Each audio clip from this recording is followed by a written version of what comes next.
3. Know your enemy, know yourself. 3-1. Your enemy, the faithful and obedient. The state itself is explained several other times in this book, so there is no need to repeat it here. Rather, I will concentrate on the real problem, those who believe in and act on behalf of the state.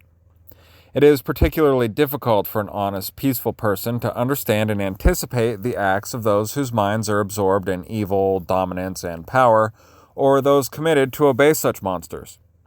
Oftentimes, the most difficult task an abolitionist/anarchist faces is explaining the deeds of state actors in a way that is believable to good, honest people. They tend to think that we're not being truthful, or they think we believe some crazy conspiracy theory, or they think we're confused or delusional. Knowing the facts and having specific references available helps in explaining evil acts to good people, but it only goes so far. As explained elsewhere in this book, most of the time a good person simply cannot believe how evil state actors can be until they experience it firsthand, and even then many will remain in denial, believing that there must be some simple mistake that caused the tragic events they're experiencing. It would be impossible for me to provide an exhaustive list and vivid description of the evil that has taken place just in the last generation or two. Incredible evil has happened simply because people were obedient to the orders of their state masters. Also, there are thousands of other voices shouting this information from every direction, so again, there is no need to list them all here. All a person has to do is look for themselves, as the stories are unending. So with that in mind, I would like to tell some stories that are less spoken of, but are examples that we can look at and learn of the nature of those whose minds are so warped by their faith in the state that they would do that which is unthinkable and then believe it to be justified. 3-1.1 Murder Without a Trace. An alternative use for the active denial system, a millimeter wave source weapon. What you're about to read is not science fiction. Understanding the nature of our enemy is critical to understanding the level of evil to which our enemy is capable. Likewise, understanding the tools our enemy has available allows us to become aware of what our enemy is physically capable of achieving. 3-1.1.01 What will they do? We know without question that individuals acting on behalf of the United States government routinely murder innocent men, women, and children in foreign lands under the guise of the War on Terror. We also know without question that individuals acting on behalf of that same government routinely cage, beat, rob, and murder innocent men, women, and children without the geographic boundaries of the U.S. under the excuse of the war on drugs, or sometimes simply for resisting police. We also know without question that the U.S. government and its local subsidiaries routinely prefer to employ badged and uniformed psychopathic morons, half-wits, and thugs to do the bidding of those holding positions of power. We can surmise that those who hold positions of power within all governments will take extreme measures to maintain their positions of power. This lethal combination of power-hungry politicians, bureaucrats, and other government actors, along with hyper-patriotic soldiers and police of sub-average intelligence, added to the legendary levels of institutional incompetency that government agencies are so well known for, cause the casual observer to recognize government as a constant threat to human life. During the debate over the militarization of local police departments within the U.S., one outstanding argument against supplying military armament to police was based on the nature of people to use the weapons and equipment supplied to them, even when such tools and tactics are not necessary. Thus, we have situations in the U.S. where local police use MRAP or mine-resistant ambush-protected vehicles and military assault tactics to deliver such things as warrants for traffic and parking violations. The result of providing police with military-grade weapons is that police will look for the opportunity to use and justify the possession of that military equipment. This argument is identical to warnings given years ago when the Transportation Safety Administration, TSA, began to deploy airport security tactics that included inappropriate touching and searching of travelers. It was just a matter of time until inspectors with that authority would abuse such authority on a growing scale, and this is exactly what happened. Taking this argument a step further, during the 1950s through at least the mid-1970s, the CIA ran a number of projects that are well documented to have fallen into this same tendency of abuse. CIA operatives were actively engaged in mind control experiments using powerful drugs, and their victims ranged from important political figures to random people encountered by agents in everyday activities, like lunching at a cafe. This being the documented behavior of CIA operatives, logic dictates that we can expect similar behavior from NSA agents today. Realizing the tendency that, given new toys, children will play new games, we must assume that anyone who garners the attention of the wrong NSA agent could be the victim of any weapon or tactic that such agents would be in possession of at any particular time. One deadly myth that permeates the minds of freedom activists is the idea that only famous people can be singled out as a target of the NSA. No matter that volumes of government security information leaked in recent years directly contradicts this myth, most anarchists and liberty activists seem to accept as dogma the silly notion that they are safe and their friends are safe simply because some famous activist has done dramatic acts of protest and has never been assaulted by the NSA.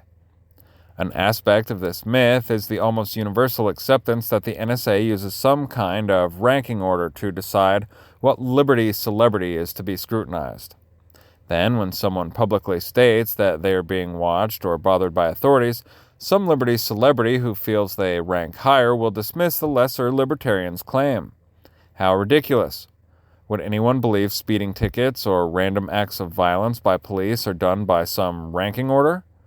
This incredibly dangerous state of denial is a combination of ignorance of the nature of authoritarians and a deep-seated fear of facing the facts when it comes to exactly how evil our enemy is.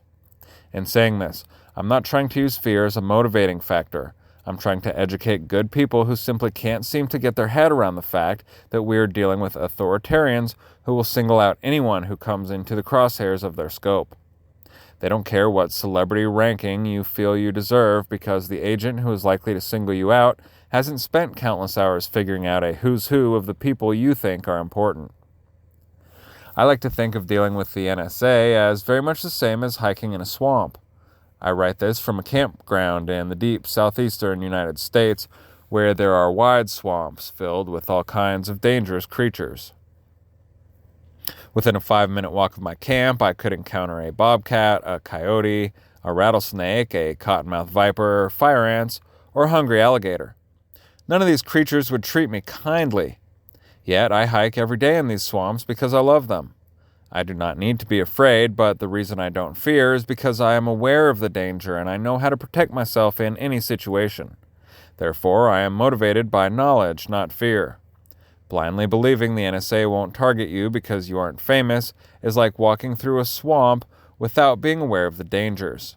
An alligator, like an NSA agent, should be treated as a simple-minded predator who will strike anything within his reach, and the facts support this comparison.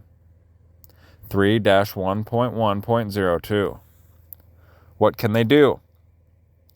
The Range R is a handheld device that can be used to see through walls, including reinforced concrete. It has a 50-foot range and sells for about $6,000 as of the date of this writing. From a legal case being heard in Denver, Colorado at the time of this writing, we know that at least 50 local police agencies possess and use the Range R device. It can be used to see through floors, doors, and walls and can detect human movement. It can see the heat of a live human body and can distinguish between a human body and other heat-producing items in a room. So, for example, the Range R can be used in a hotel or apartment to monitor the position and movement of a specific subject in a room directly above, below, or beside the room containing the authoritarian. In addition to the Range R, for at least the last 3 years, the New York Police Department has had 2 or more unmarked vans equipped with surveillance devices that allow the NYPD to see through cars and buildings from the street. The U.S. Customs and Border Protection also uses vans of this type, as well as other agencies of the Department of Homeland Security. It is known that they have been deployed at the Republican National Convention and the Super Bowl. These vans are produced by American Science and Engineering Incorporated in Billerica, Massachusetts, and it can be reasonably assumed that other police agencies across the U.S. and around the world have these vans as well. We also know from widely available sources, including the U.S. government, that military drones can see through roofs and walls from ranges as high as 30,000 feet and can distinguish between adults, children, and pets, and can determine with certainty when a strike victim dies by monitoring his body temperature. Together, these facts lead us to understand that a person or persons can be remotely monitored for movement and body temperature on a street or inside a home, apartment, or hotel room anywhere in the world by an authoritarian agent. In 1975, 41 years ago, during the Senate's Church Committee hearings on illegal intelligence gathering by the U.S. government, it was admitted that the CIA used a drug to induce heart attacks as a form of assassination. The senators on the Church Committee actually passed around a gun that fired a dart used to deliver a drug that caused a heart attack. Photographs have been widely circulated showing Senators Frank Church, John Tower, and Barry Goldwater holding and examining such a dart gun. It has since been alleged that the CIA, in conjunction with the U.S. Army, have isolated and weaponized viruses that are more dependable and harder to trace than the drugs they previously used. Again, alleged, not proven. But whistleblowers have come forward and admitted their involvement in the development of such viruses. Since the CIA admitted 41 years ago that they had a drug that could accomplish this task, I think it's reasonable to assume that they have improved their methods.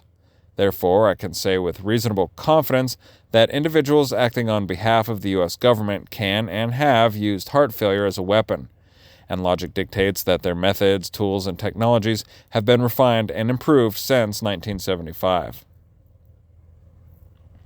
The active denial system is a millimeter wave source weapon, microwave, that heats the water in a human target's skin and then causes incapacitating pain.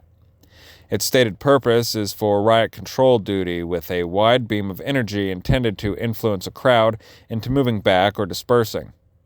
Developed primarily by Raytheon, these devices are intended to cause severe pain while leaving no lasting damage and can be deployed through obstacles such as non-metal walls. However, the device has not seen widespread use as of the date of this writing.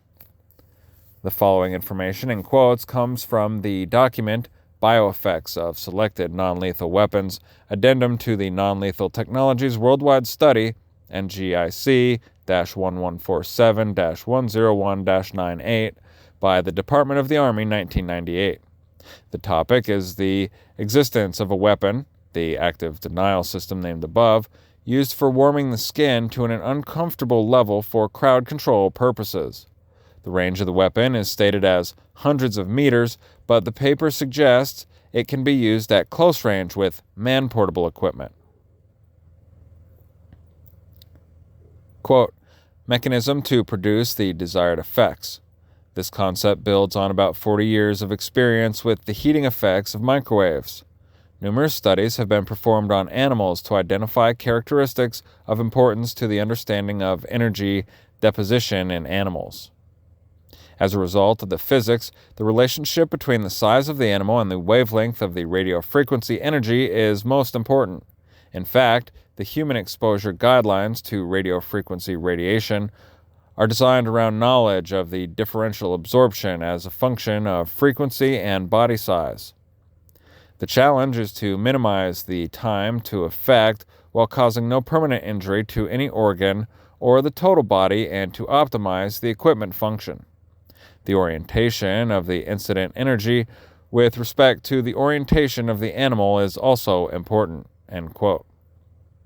At this point, the topic shifts to the heating of specific internal organs rather than simply heating the skin, and doing so not for crowd control but for some innovative use on an individual. The paper goes on, quote, because of the apparently safe nature of body heating using microwave techniques, a variety of innovative uses of EM energy for human applications are being explored. The non-lethal application would embody a highly sophisticated microwave assembly that can be used to project microwaves in order to provide a controlled heating of a person. This controlled heating will raise the core temperature of the individual to a predetermined level to mimic a high fever, while not inflicting deadly force. The concept of heating is straightforward. The challenge is to identify and produce the correct mix of frequencies and power levels needed to do the remote heating while not injuring the specific organs in the individual illuminated by the beam." End quote. The paper goes into the details of power settings and duration of exposure for specific results and states that vital signs can be monitored remotely to fine-tune the exposure. It states that prolonged exposure causing temperatures above 107 degrees Fahrenheit would be lethal. It also says that this process can be used to upset the water balance of a subject being irradiated. The paper doesn't explain what it means by water balance, but when I described this to a cardiologist, he knew exactly what I was talking about. Keep reading. Quote, "Because the human body is inhomogeneous, certain organs are, by virtue of their size and geometry, more easily coupled with one radio frequency wavelength than another." End quote. In other words, the beam can be tuned to affect one organ while not affecting others. Additionally, the document infers that the microwave beam can penetrate walls. However, the document states that metal or metal screens would block the beam.